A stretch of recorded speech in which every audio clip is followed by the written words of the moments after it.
Drifting for me, the first time like seeing anything of drifting was Nick, myself, and Joe Dryden. We actually had a show in Aruba, which is this little tiny island, ABC Islands, next to Curacao. And we went out there just to do a simple stunt show.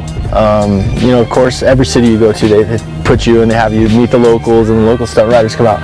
So their local stunt riders weren't really stunt riders, they're drifters. And down there, all the islanders ride around on stretch bikes 12, 18, 24 inches over with crappy takeoff tires, and the roads are like ice. Just the slickest roads I've ever ridden on. All these guys on these big, giant, like extended swing-arm bikes, just drifting sideways in the opposite lane, oncoming cars come in. These guys are in flip-flops, half the wheel in the dirt. It's crazy. It's like a drug, it's like an addiction. Like you see it and you gotta have it and you wanna do it. So, you know, we're already doing it on a small scale like stunt drifting in lots and whatnot, but that high speed, like, I don't know, it just seemed like the man's way to do it. And so we came back home after doing a show down there, and the first thing I wanted to do was build a high horsepower bike and enjoy the fun.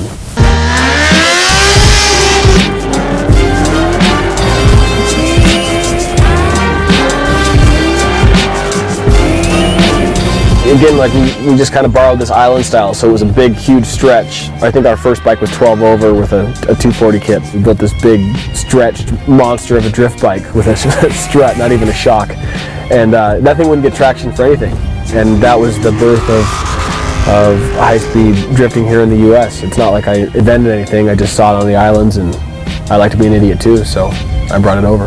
My first experience with a drift bike was for Motorcycle vs. Car Drift Battle 2. We went up to Oregon with Icon Motorsports, and we built two Triumph Speed Triples. We're linked up with Toyz again.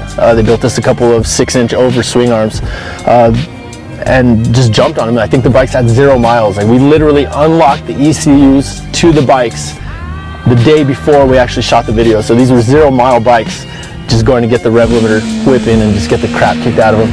And sure enough, they held up, you know, and it was the craziest addiction I've ever had. And since then, we've just been kind of upgrading the bikes. And so then I took it upon myself to get together with Fuel Forged in Las Vegas and kind of join forces, and we collaboratively built our first turbocharged bike.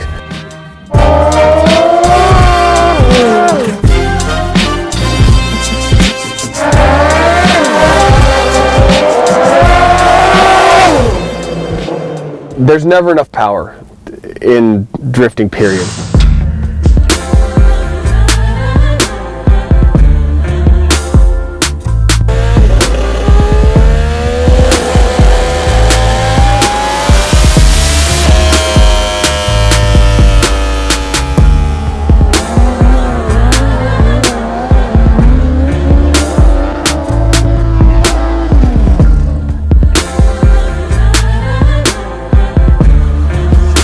So this bike, which is the Triumph Street Triple, which is the last drift bike from our Motorcycle vs. Drift Battle 4, is basically a Garrett turbo strapped on a bike. Nick and his team over at Garage 7 in Vegas fabbed up all the header work, all the turbo manifold, put the turbos on, took it to Dynojet, tuned everything, and basically we get 180 horsepower at the wheel.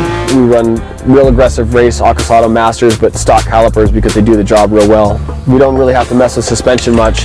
It's primarily just the bolt-on turbo kit that makes these bikes able to slide, and the Triumph bikes are such an aggressive, well-handling bike out of the gate that all they really need is more power. So it's not a bad job to do to have to build fast bikes. We started off with a long 12-inch swing arm.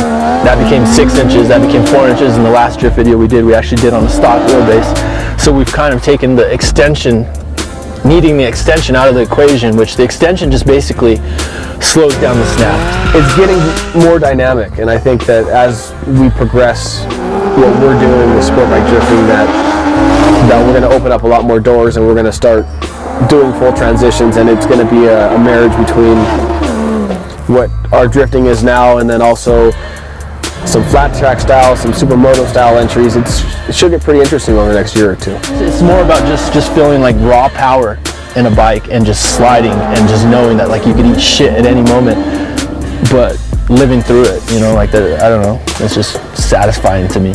I think in the progression I'm going to try to put heavy electronics on the bikes, build the motors a little bit stronger than they are, and then really go for, you know, that 400 and some odd horsepower, or at the very least at the wheel 250 plus on a 600 class bike, with anti-lag and with all the electronics that'll let me abuse the living shit out of the bike without having it ever talk back from a power standpoint.